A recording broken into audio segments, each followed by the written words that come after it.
બોલો સદગુરુદેવની જય. ઉગમેશ્વર સાહેબની જય. લાભેશ્વર નાથની જય. રામાપીરની જય. રવજીરામ બાપાની જય.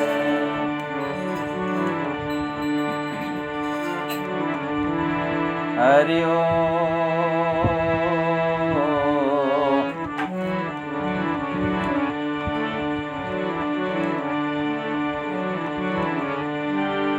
તું પૂર્ણ બ્રહ્મ પુરુષોત્તમ પરિબ્રહ્મ,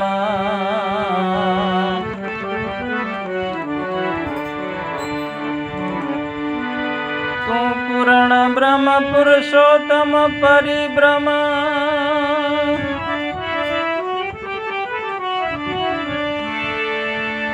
તને દેખું છું હાજરા હજૂર.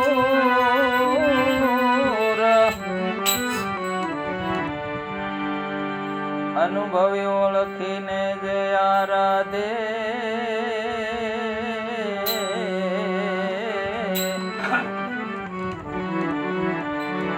અનુભવી ઓળખીને જે આરાધે, આરાધે કહે છે હરી નથી દૂર. મેં જાણ્યું હરી દૂર છે, મેં જાણ્યું હરી દૂર છે,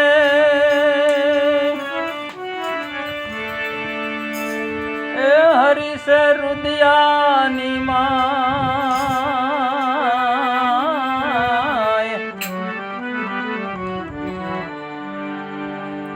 આડી ત્રાટી કપટ તણી,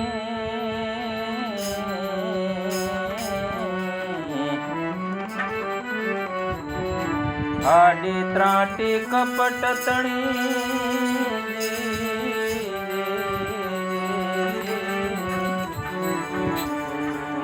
ત્યાં સુધી સતનાય.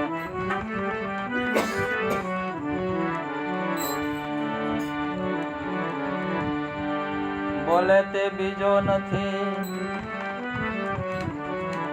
એ બોલે તે બીજો નથી,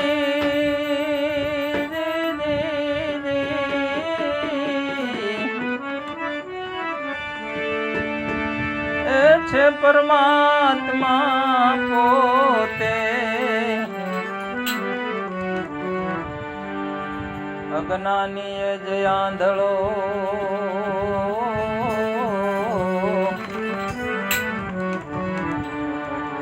જે અળગો રહીને ગોતે.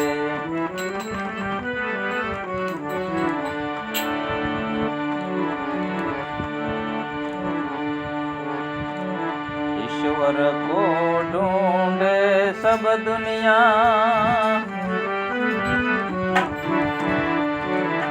कोई वेद कोई वाणी में.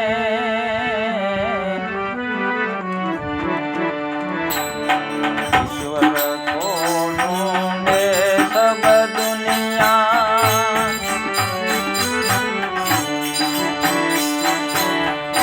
कोई वेद कोई वाणी में.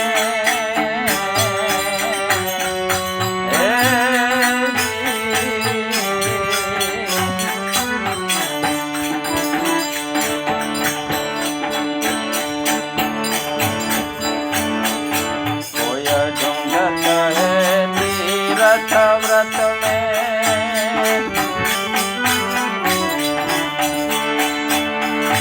तो कोई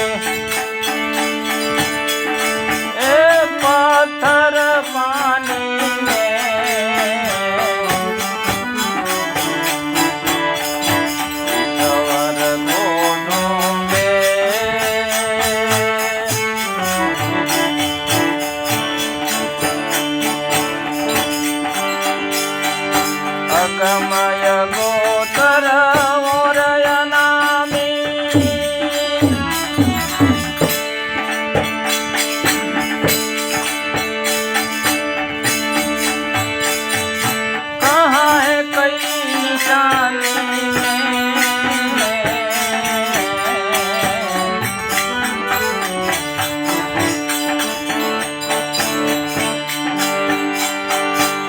गमय गोचर ओरयनामी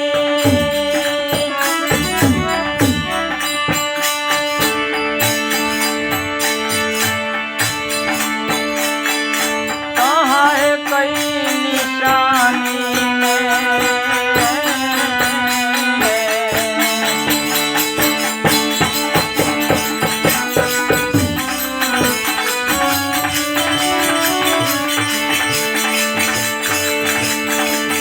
कौन कहे कैसे बतलाऊं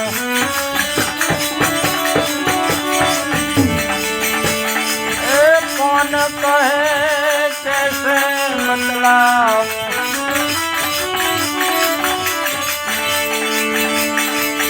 हुआ न सकता मानी में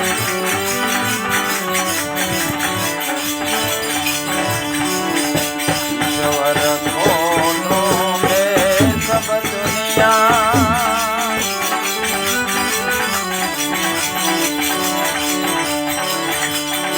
कोई वेद कोई वाणी में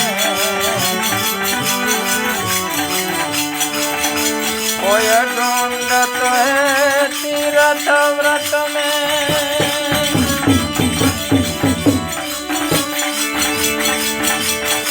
कोई ढूंढत है तीर्थ व्रत में तो कोई पत्थर कोई पानी में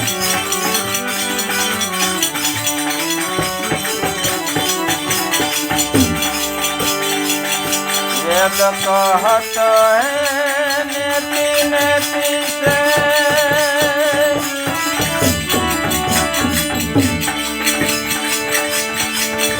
गीता कहत यजबानी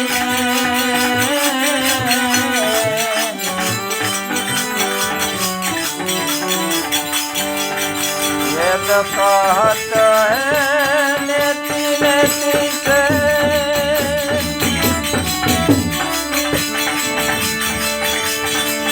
गीता कहत यजबानी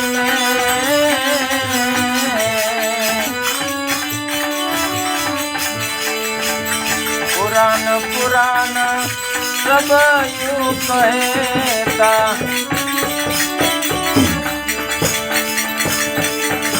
पुराण पुराण सब यूं कहता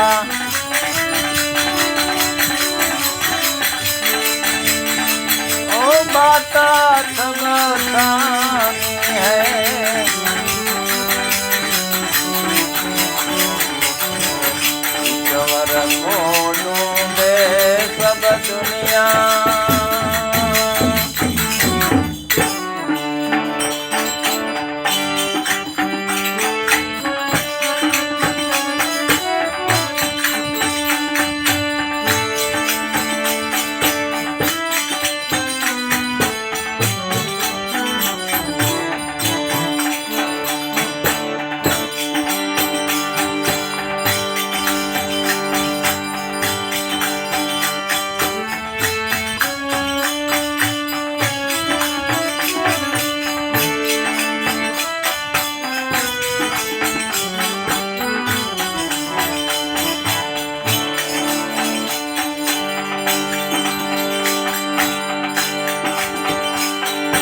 हमने ढूंढा ज्ञान हृदय में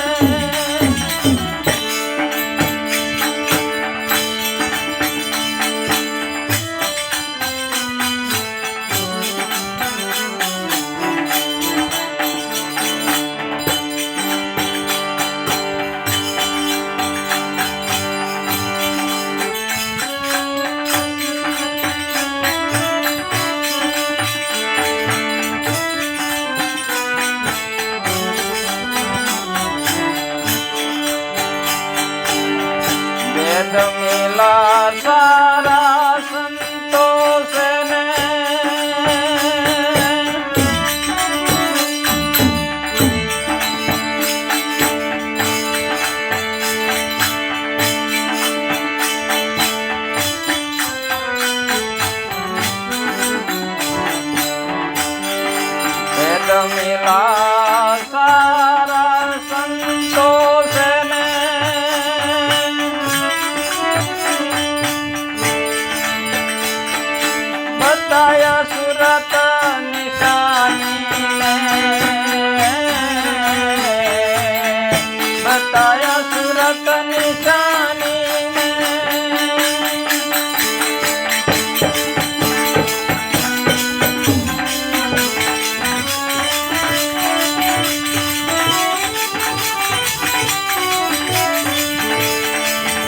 बात समझ में आई और दम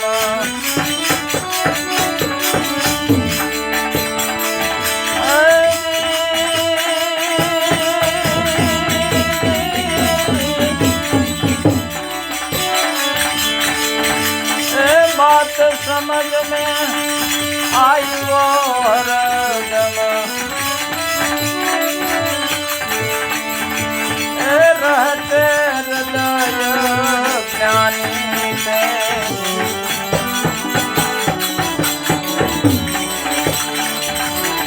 ईश्वर को ढूंढे सब दुनिया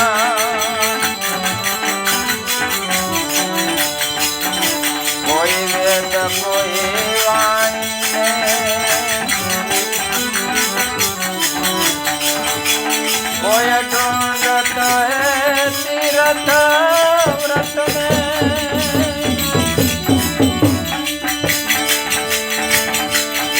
कोई ढूंढत है तीर्थ व्रत में तो कोई पत्थर कोई मान में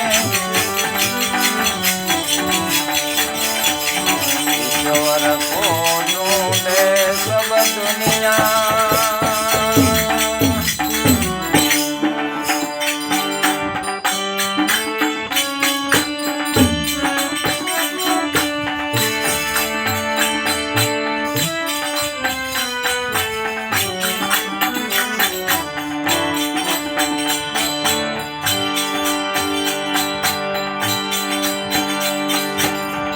हमने ढूंढा ज्ञान हृदय में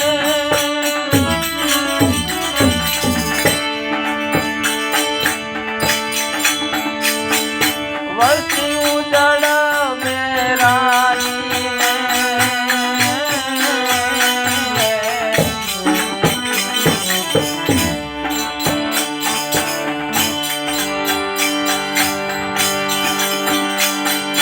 हमने ढूंढा ज्ञान हृदय में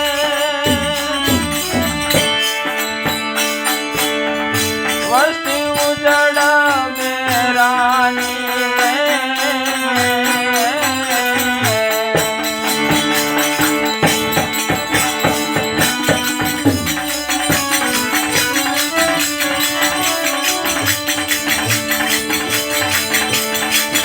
लाल कहे वो कान मिला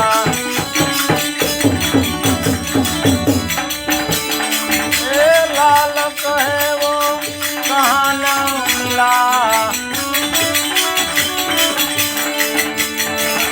मिला संत में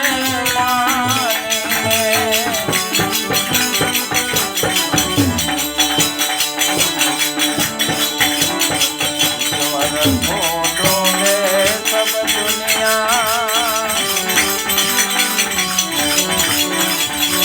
कोई वेद कोई वाणी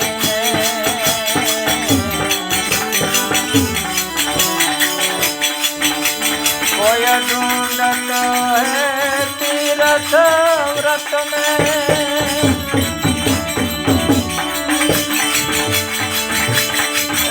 कोई ढूंढत है तीर्थ व्रत में तो कोई पत्थर कोई मान में ईश्वर को ढूंढे सब दुनिया ईश्वर को ढूंढे सब दुनिया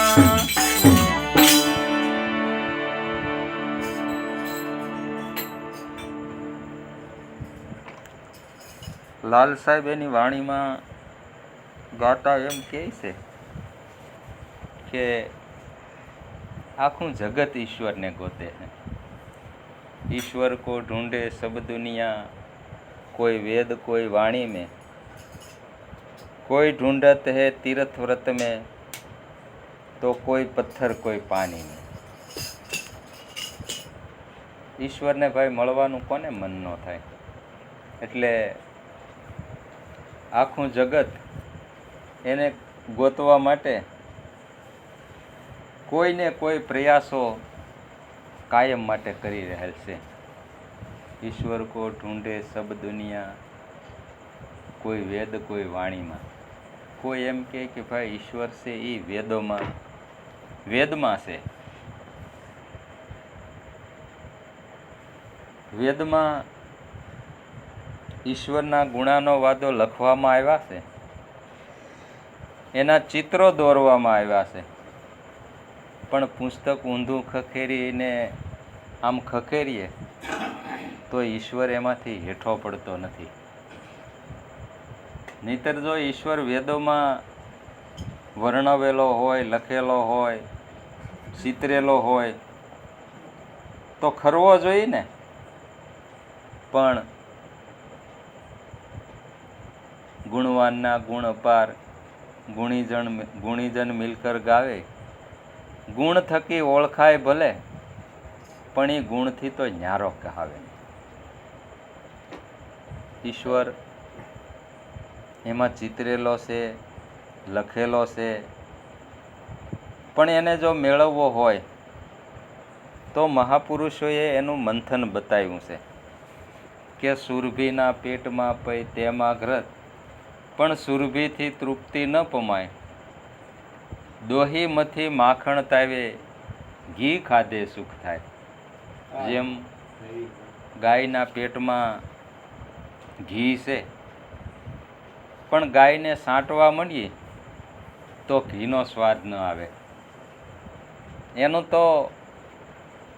એનું મંથન કરવું પડે, એને નોંજણું બાંધવું પડે, પછી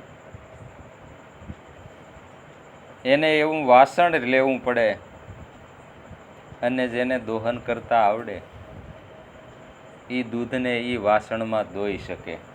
એનું આખું મંથન છે. પછી દૂધને દોઈ લીધા પછી એને મેળવવું પડે, અને મેળવ્યા પછી એ ધીરજ રાખવી પડે. નહીંતર દૂધમાં જામણ નાખ્યા પછી વારે ઘડીએ સમસો હલાવ્યા કરીએ કે મળી ગયું છે કે નહીં, મળી ગયું છે કે નહીં, તો એ દહીં ઢેફું ન થાય અને એ કોકડું થઈ જાય. એ એકેય કામમાં ન આવે. એમાંથી ઘી તો નીકળે નહીં, પણ એને ઉકળે નાખી દેવું પડે. એમ આ મનુષ્ય જીવનમાં એવું છે. પણ આપણી દ્રષ્ટિ તો કેવી નિમ્ન છે કે આજ ગોટલી વાવીને કાલ કેરી ખાઈ લઈએ. પણ આખી જિંદગી પર્યંત ઈશ્વરને મેળવવા માટે આ મનુષ્ય જીવનનું જે ઘડતર છે, મહાપુરુષોએ આપણને જે શિખામણ આપી છે, એ આખી જિંદગીના છેલ્લા શ્વાસ સુધી એના એ જ ભાવમાં હમ તો દિનરું રાત મગન હો રેવે મનમોહન પરવારા, કે પ્રેમના પ્યાલા ભરી પીવે તો આનંદ હોય અપારા. આવું કામ જો આપણું બને તો આ મનુષ્ય જીવન એની સુવાસ એક વખત સુવાસ આવ્યા પછી એ ક્યારેય મટતી નથી.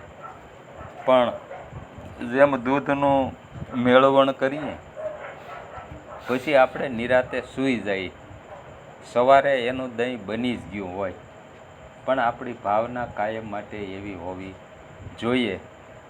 એટલે ઈશ્વર કો ઢૂંઢે સબ દુનિયા, કોઈ વેદ કોઈ વાણી में, કોઈ ઢૂંઢત હે તીર્થ વ્રત में. કોઈ એમ કે ભાઈ તીર્થાટન કરી આવીએ, ભગવાન તીર્થોમાં વસે છે. પછી કોઈ એમ કે ભાઈ પથ્થર એટલા દેવ, પણ ઈશ્વર એમ મળતો નથી. જેમ એક ખાંભી ઉપર બોર્ડ લખેલું હતું કે આ ખાંભીની નીચે અઢળક ધન ઝવેરાત છે. આ ખાંભીની નીચે અઢળક ધન ઝવેરાત છે, પણ બીજી લીટીમાં એવું લખ્યું કે માથું મૂકે એ માલ કાઢે.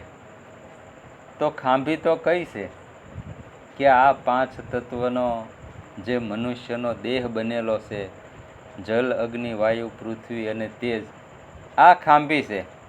આ ઘરમાં માલ અમૂલક ભર્યો, પણ જુગતે જોગ કમાયો. જેને જન્મ સુધારણ સદગુરુ ભેટ્યા, તેના તો ફેરહી ઘાટ ઘડાયા. અબ આત્મ હિરલા પાયા, કે જબ સદગુરુ શરણ ચિત લાયા, તબ આત્મ હિરલા પાયા. એટલે પહેલી લીટી વાંચે તો પહેલી લીટીમાં લખ્યું હોય કે આ ખાંભીની નીચે અઢળક ઝવેરાત છે. એટલે વાંચીને બધા ખુશ થઈ જાય. પણ બીજી લીટી વાંચે કે ભાઈ માથું મૂકે એ માલ કાઢે, એટલે તરત ઢગલો થઈ જાય કે હાલો હાલો ભાઈ, આ દેહનું બલિદાન દેવું પડે, ત્યાં માલ મળે એ શું કામનું, ગોલણ ગાડા ભરે, હાલો ભાઈ આપણે કાંઈ જરૂર નથી. પણ આપણે તો માથું મૂક્યા વગર માલ કાઢવો છે, એનો કેમ મેળ પડે? પણ એક સુરવીરનો બચ્ચો, એટલે સુરવીર એટલે સંતો, એ પોતાનું બલિદાન આપવા માટે તૈયાર થઈ ગયા અને આપીએ દીધા ને ભાઈ, બલિદાન આપ્યા. એટલે એ માલની ઓરગત આપણે કરીએ, પણ એની તૈયારી એવી કે મરી જે સુર રણે સડે, એની સામું તે કોણ થાય. પણ મર્યા પહેલાં જે મરી ગયો, ત્યાં કાળ આવીને શું ખાય? આવી જેની તૈયારી હોય. મેરુ રે ડગે પણ જેના મંડળા ન ડગે, ભલે ભાંગી પડે બ્રહ્માંડ, વિપત પડે તોય વણશે નહીં, સોય મારા હરિજનના પ્રમાણ. આવી જેની અડગ નિષ્ઠા, અડગ જેનું મન બનેલું હોય, એ આ માલને પ્રાપ્ત કરી શકે. પણ એના માટે રામ રામ રટતે રહો, મનમાં રાખો ધીર, કોકદી કાર્ય સુધારશે એ કૃપા સિંધુ રઘુવીર. આ કાંઈ આજે આપણને આ લાભ મળ્યો અને તરત જ આપણને એનું ફળ મળે એવું નથી. પણ આ તો જિંદગીના છેલ્લા શ્વાસ સુધી મનુષ્ય પોતે જ પોતાના નસીબનો નિર્માતા છે. એનું ઘડતર કરવું પડે. કે એ ઘડતર માટે મહાપુરુષોએ આપણને શિખામણ આપી કે ભલા રે કહું ભલી એક વાતડી, તું તારો કર વિચાર, તારું સ્વરૂપ તું ભૂલી ગયો, માન્યો તે પડછાયામાં સાર. એના માટે ભક્તિ કરો ભલા ભાવથી, કરજો ભલેરા કામ, શિખામણ રૂડી દિલ માનજો, તમે રહેજો સંતોને ધામ. સંતોને ધામ આપણે કાયમ ન રહી શકીએ, પણ આપણી જે સુરતા છે, જેમ કૂંજ પક્ષી ઈંડા મૂકીને પરદેશ સારો સણવા જાય, પણ એની સુરતાથી એ ઈંડા સેવાઈ જાય અને 6 મહિને આવીને એના બસલા ઓળખે. એમ આપણી આ સુરતા શબ્દનો જો યોગ બને, અને સુરતા શબ્દનો યોગ ક્યારે બને? કે મન, બુદ્ધિ, ચિત્ત અને અંતઃકરણ, આ 4 વસ્તુ જ્યારે ભેગા મળે, એકરૂપ બને, ત્યારે સુરતા શબ્દનો યોગ બને. પણ એકેય જો આઘા પાછા હોય તો સુરતા શબ્દનો યોગ ન બને, અને સુરતા શબ્દનો યોગ ન બને એટલે ઘડતર થાય નહીં. અને ઘડતર કરવા માટે આ મહાપુરુષોની આપણને શિખામણ છે. એટલે એ શિખામણ હૃદયે ધરી અને આપણે કાયમ આગળ વધવું. એટલે સુખ ઓર દુઃખ મેં આનંદ રહેવે, હરદમ હરિગુણ ગાવે, સાધુ હો નર હમકો ભાવે. મહાપુરુષો કહે કે આવું જેનું હૃદય બન્યું કે સુખ અને દુઃખમાં જે હરદમ કરી હરિગુણ ગાવે, આવું જેનું મન બન્યું છે, સુખમાંય છલકે નહીં અને દુઃખમાં ડગે નહીં, એવા જો કોઈ સાધક હોય તો ભગવાન કે મહાપુરુષો કે હું એને વધારે પસંદ કરું છું. અને મેં એવાને જ મારા માળાના મણકા બનાવ્યા છે. એટલે વેદ કહત હે નેતિ નેતિ, ગીતા કહત એ જ ભાની મેં. વેદો શું કહે છે કે ન ઇતિ ન ઇતિ, ઈશ્વરને મેળવવા માટે આનો છેડો નથી. વેદ કહત હે નેતિ નેતિ, ગીતા કહત એ જ ભાની મેં. ગીતા એમ કહે છે કે મેં સાક્ષી રૂપે ક્યાંક જોયો છે. પણ વેદોનું મહાવાક્ય તત્વમસી પદ એમ કહે છે કે તત્વમસી પદનો અર્થ એવો થાય કે જેને તું ગોતે છે તે તું પોતે છે.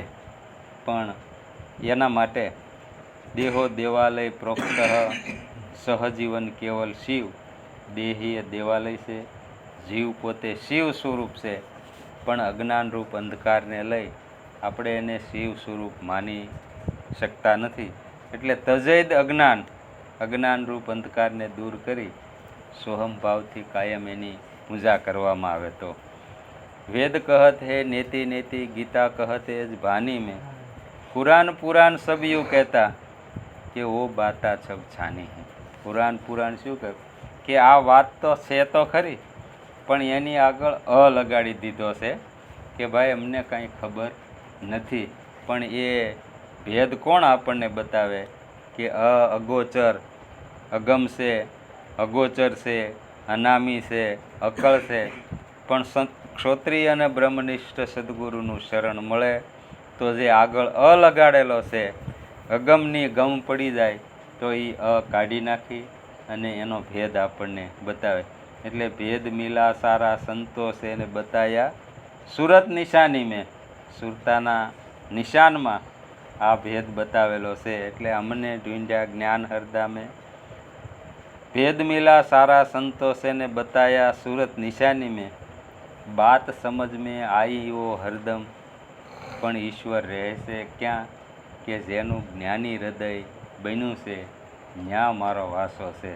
તો જ્ઞાની હૃદય કોને કહેવું કે હમ તો દિન અરુ રાત મગન હો રેવે, મનમોહન પરવારા, પ્રેમના પ્યાલા ભરી ભરી પીવે, ઓહી કામ અપારા. તો આનંદ હોય અપારા. જો આવું જ્ઞાની હૃદય આપણું બને તો લાલ સાહેબ એમ કે હમને ઢૂંઢ્યા જ્ઞાન હરદામે. આવા જ્ઞાની જેનું હૃદય બન્યું ન્યા મેં ડોક્યું કર્યું. અમને ઢૂંઢ્યા જ્ઞાન હરદામે, વસ્તી ઉજળ બેરાનીમાં, આખી વસ્તી મેં ચેતાવી, આખા પ્રદેશમાં હું ઘૂમી મળ્યો પણ મને ક્યાંય મળ્યા નહીં. પણ મળ્યા ક્યાં કે જેનું જ્ઞાની હૃદય બન્યું ન્યા હું રહું છું. અમને ઢૂંઢ્યા જ્ઞાન હરદામે, વસ્તી ઉજળ બેરાની મેં. લાલ સાહેબ કહે, લાલ કહે કહા ન મિલા, મિલા સંત મહેમાનીમાં. જેને સંતોની મહેમાન ગતિ માણી ત્યાં હું કાયમ સ્થિર થઈને રહું છું. એટલે કબીર સાહેબે કીધું કે સોડો આશા આપને તનકી, નિર્ભય હોય ગુણ ગાય, કહે કબીર સુનો ભાઈ સાધુ, કે ગુરુ તુરત મિલે આય. જો આવી લગ્ની લાગે તો કાયમ માટે હું જ્ઞાની હૃદયમાં મારો વાસો છું. અને ગીતામાં ભગવાન શ્રી કૃષ્ણ પણ સ્વમુખે બોલ્યા. અર્જુન અને ભગવાન શ્રી કૃષ્ણ બેઠા બેઠા જ્ઞાન ગોષ્ઠી કરે, એમાં અર્જુને ભગવાનને પ્રશ્ન કર્યો કે હે ભગવાન, આપણે અત્યારે તો અહીંયા જ્ઞાન ગોષ્ઠી કરીએ છીએ, પણ તમારા ભક્તોને કાયમ તમને મળવું હોય તો તમે ક્યાં રહો છો? તમારું કંઈક સરનામું તો હશે ને? તો ગીતામાં ભગવાન શ્રી કૃષ્ણ સ્વમુખે બોલ્યા કે ન વાસામી મેં વૈકુંઠે, હું વૈકુંઠમાં કાયમને માટે વાસો કરીને રહેતો નથી. તો કે ખરેખર ક્યાં રહું છું? જાણો કે યોગી નામ હૃદયે, જેના યોગી જેવા હૃદય બન્યા ત્યાં મારો કાયમ માટે વાસો છે. અને એક પીઠા ભગતની વાણી છે, એને કે ભાઈ આપણે માણસને ઈશ્વર સ્વરૂપે કેમ નથી માનતા, અને આ દેહમાં રહેલો હોવા છતાં આપણે દેહમાં એને પામી નથી શકતો. તો એના દ્રષ્ટાંતો આપ્યા કે ભાઈ ભગવાન કયા સ્વરૂપે કેવી રીતે હતા અને અત્યારે પણ કેવા સ્વરૂપે રહેલા છે. એમાં પહેલું દ્રષ્ટાંત એવું છે કે એલફેલ ગામ ગધેડાની ગમાણમાં ઈસુ ભગવાન મરિયમને પેટ જાયો. તમે સૌ એમ કહો છો કે નિરાકાર પ્રભુ, તો આ દેહ વિના પ્રભુ ક્યાંથી આવ્યો?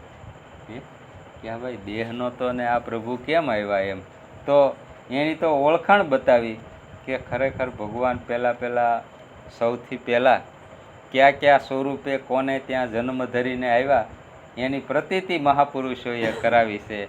કે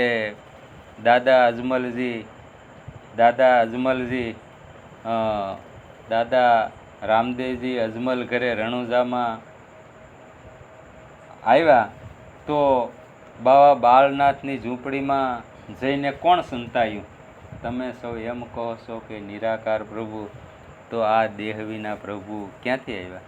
પછી બીજું દ્રષ્ટાંત આપ્યું કે રાજા રામ અયોધ્યામાં દશરથ ઘરે જન્મ લઈને આવ્યા, તમે સૌ એમ કહો છો કે નિરાકાર પ્રભુ, તો લંકામાં જઈને રાવણને કોને હરાવ્યો? લંકામાં ભગવાન શ્રી રામ રાજા દશરથના ઘરે માતાના ઘરે જન્મ લઈને આવ્યા, એ માનવ સ્વરૂપે, અને અયોધ્યામાં પધાર્યા પછી લંકામાં જઈ અને રાવણ સાથે યુદ્ધ કરી અને વિજય અપાવ્યો. એમ આ મનુષ્ય દેહમાં પ્રભુ કાયમ માટે રહે છે. અને છેલ્લે એમ કીધું કે ભાઈ આપણે એમ કહીએ કે પ્રભુ નિરાકાર છે. પ્રભુ નિરાકાર છે, દેહ રૂપે આવ્યા, એ સાકાર સ્વરૂપે આવ્યા. તો નિરાકાર ને સાકાર સ્વરૂપે બેય રૂપે છે. જો આપણને બેય સંજ્ઞા મહાપુરુષોએ આપી છે કે જાગ્રત મહાપુરુષો સાકાર સ્વરૂપે છે અને નિરાકાર સ્વરૂપે આપણને સત્ય નામનો બોધ કરેલો છે. એટલે ગુરુ કદી મરતા નથી અને મરે એ ગુરુ નહીં. એટલે એવો ભાવ કાયમ રાખવાનો કે ગુરુ મહારાજ મારા કાયમ માટે મારી સન્મુખ છે, મારી સુરતામાં જ છે, એવો ભાવ રાખી અને આગળ વધવામાં આપણને મહાપુરુષોએ શિખામણ આપી છે. એટલે કે ભાઈ આગે પ્રભુ દેહ ધરીને આવતા હતા તો હું હમણાં કોઈએ ડરાવ્યા? પહેલા સમયમાં આપણે એટલા 3-4 દ્રષ્ટાંતો જોયા, તો એમાં ભગવાન માતાના પેઠે જન્મ લઈ અને પોતાની બાળ લીલા કરી ઘણી મોટી ઉંમર સુધી પોતાના ફરજો બજાવી, તો પહેલાં ભગવાન આવતા હતા અને હવે હું ભગવાન નહીં આવતા હોય? આ કળિયુગમાં ભગવાન નહીં હોય? તો કોઈએ એમ કીધું કે આગે પ્રભુ દેહ ધરીને આવતા હતા તો હું હમણાં કોઈએ એને ડરાવ્યો કે આ તમે ખોટા કે શાસ્ત્રો ખોટા? આવો ઉલટભેદ તમને કોને સમજાવ્યો? એમ તો મહાપુરુષો કે ભાઈ એમ નહીં. પ્રભુમાં દેહ અને દેહમાં પ્રભુ.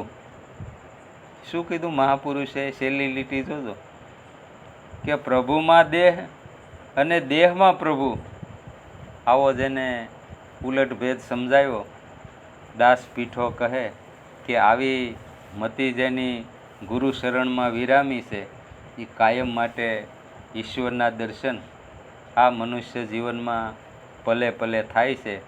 પણ જો દૃષ્ટિ એમાં વિરામે, એમાં નિર્મળ બને અને ગુરુ શરણમાં, ગુરુના જ્ઞાનમાં, ગુરુએ જે સત્યની જ આત્મપદની ભાન કરાવી છે, એમાં જો આપણું સ્થિર મન થઈ અને જરા પણ વિચલિત ન થાય અને તન મન ધન મન કર્મ વચારે પરાયણ બની અને એવા ગુરુનું આપણને સાનિધ્ય મળ્યું છે, તો જરા પણ શંકા કુશંકા કર્યા વગર, અને વેદોએ પણ સાક્ષી આપી છે કે તત્વમસી પદ, કે જેને તું ગોતે છે તે તું પોતે છો. એટલે કીધું કે સહસ્ત્ર નામ સાહેબના સહસ્ત્ર નામમાં સહી, જેમાં ગુરુને ગોવિંદ વસે એવી ગમતો કોકને હોય.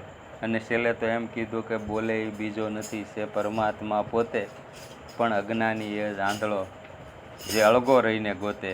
અને એવા તો કેટલાય શબ્દ પ્રયોગો કર્યા કે મેં જાણ્યું હરિ દૂર છે, પણ ના ભાઈ, તો હરિ છે રુદિયાની માય, પણ દેખાતો કેમ નથી? કે આડી ત્રાટી કપટ તણી, ત્યાં સુધી દિશત નાય. જ્યાં સુધી મનમાં કપટ હોય ત્યાં સુધી સાચે સ્વરૂપે એ દેખાતો નથી. અને આપણે ભજનવાણીના શબ્દો પણ ગાઈએ છીએ કે તારા ઘટમાં પીયું બિરાજે, જો અંતરપટ ખોલી હૃદયમાં વસ્તુ છે અણમોલી. તો કાયમ માટે પ્રગટ પોપટા પાંજરે બોલે, પણ ગુપત છે ઊન ગામાં. પણ એને પરખવા માટે આપણે કાયમ માટે જે આ ભાવમાં, જે આનંદમાં, જે આ સત્સંગ ભજન થકી આપણી જે ગોત છે, જે માર્ગ આપણને પકડ્યો છે, એ સર્વશ્રેષ્ઠ છે. એટલે સત્સંગ કેરો સાર સત્સંગી જાણે, જેને લાગ્યો છે રંગ અવંગ, એ આ મહાપદને માણે. બોલો સદગુરુદેવની જય.